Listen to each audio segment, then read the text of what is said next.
Recorded Books and One Click Digital present Beneath the Stetson, Texas Cattleman's Club, The Missing Mogul, by Janice Maynard. Narrated by Garrett.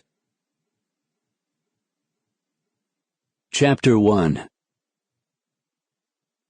Gil Addison didn't like feds, even when they came wrapped in pretty packages. Perhaps it was the trace of Comanche blood in his veins that kept an atavistic memory alive, all those years of government promises made and broken.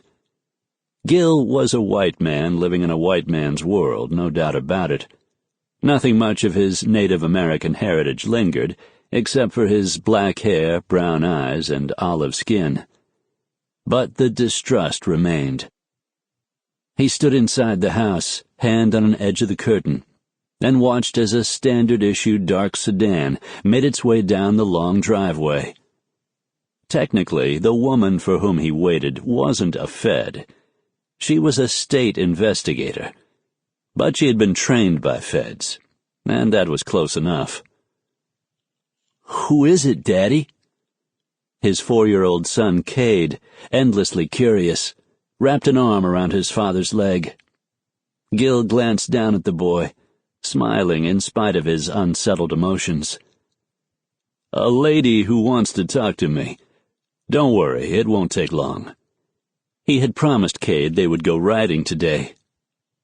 "Is she pretty?" Gil raised an eyebrow. "Why would that matter?" The child with the big, far too observant eyes grinned.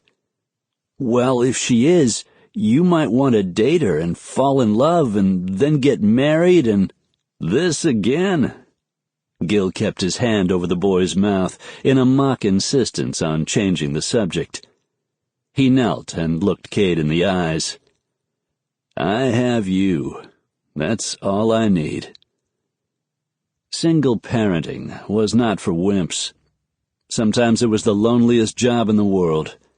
And Gil wondered constantly if he was making irrevocable mistakes. He hugged his son before standing up again. "I think I've been letting you watch too much TV." Cade pulled the curtains even farther aside and watched as the car rolled to a stop and parked. The car door opened and the woman stepped out. "She is pretty," Cade said, practically bouncing with the energy that never seemed to diminish. Inwardly, Gil agreed with Cade's assessment, albeit reluctantly. Sample complete. Ready to continue?